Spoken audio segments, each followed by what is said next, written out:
তারেক রহমান কোন চেয়ারে রেখে কোন চেয়ারে বসছেন দেখুন, ভিডিও সহ ভিডিও আপলোড হয়, আবার আপলোড হয়। তারেক রহমান দেখুন সচিবালয় থেকে হেঁটে হেঁটে যাচ্ছেন, সাথে মেয়েকে নিয়ে হেঁটে যাচ্ছেন।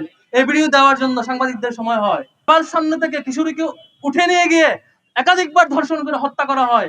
আবার সেই ঘটনা স্থানীয় বিএনপি নেতা পুলিশকে ফোন দেয়, লোকজনকে ফোন দেয়, বাড়ির লোকজনকে হুমকি দিয়ে এলাকা ছাড়া করার ব্যবস্থা করে। তারপরে সামগ্রিক কাজে জড়িত হয় একাধিক নেতাকে, একাধিক গ্রুপ। মিডিয়া একটু ইনভেস্টিগেটিভ কিছু বের করবে, সেই সুযোগ হয় না। পত্রিকা নিউজ হয়েছে, 2টা পোর্টালে দেখলাম। এর বাইরে বাকি সাংবাদিক বন্ধুরা যে নিউজ করবেন সেটাও হয় নাই। এই যে প্রত্যেকটা ঘটনা আমরা রাস্তায় নামবো, প্রেস রিলিজ দেব, তারপরে সাংবাদিকরা নিউজ ছাপাবে, আর নয়তো তারা তাদের হাত বন্দি। এই বাংলাদেশ আমরা দেখতে চাই নাই। নরসিংদীর খোঁজ নিলাম, অবাক করা ব্যাপার হচ্ছে শুধু ধর্ষণ না, ধর্ষণের পরে ধর্ষককে বাঁচানোর জন্য বিএনপির স্থানীয় একাধিক গ্রুপের লিডার, একাধিক নেতা একসাথে জড়িত হয়ে কমন ইন্টারেস্টে মিলিত হয়ে ধর্ষককে বাঁচাচ্ছে।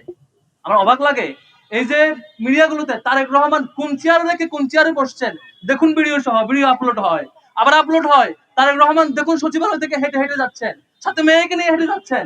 এই ভিডিও দেওয়ার জন্য সাংবাদিকদের সময় হয়, কিন্তু এলাকায় বাড়ির বাবার সামনে থেকে কিশোরীকে উঠে নিয়ে গিয়ে একাধিকবার ধর্ষণ করে হত্যা করা হয়। আবার সেই ঘটনা স্থানীয় বিএনপি নেতা পুলিশকে ফোন দেয়, লোকজনকে ফোন দেয়, বাড়ির লোকজনকে হুমকি দিয়ে এলাকা ছাড়া করার ব্যবস্থা করে। তারপরে সামগ্রিক কাজে জড়িত হয় একাধিক নেতাকে, একাধিক গ্রুপ। মিডিয়া একটু ইনভেস্টিগেটিভ কিছু বের করবে, সেই সুযোগ হয় না। এটা লজ্জা আমাদের জন্য। আমরা মিডিয়া ভাইদেরকে অনুরোধ করব, জুলাইয়ের গণঅভ্যুত্থানের শহীদদের বিনিময়ে আমরা বাংলাদেশ পেয়েছি। আপনারা সেই গণঅভ্যুত্থানের সঙ্গী ছিলেন, আপনারা পাহারাদার ছিলেন। অনেক ভাইরা জীবনের বিনিময়ে পাহারাদার হয়ে, অনেক সাংবাদিকরা জীবন দিয়েছিল। আমরা সুন্দর একটা বাংলাদেশ পেয়েছিলাম।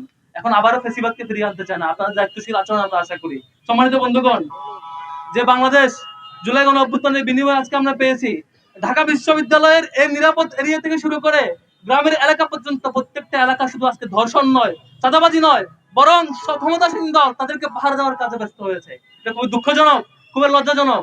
তারেক রহমানকে অনুরোধ করব, যদি এভাবে চলতে থাকে পতনের দিন আপনাদের গুনতে শুরু হতে পারে।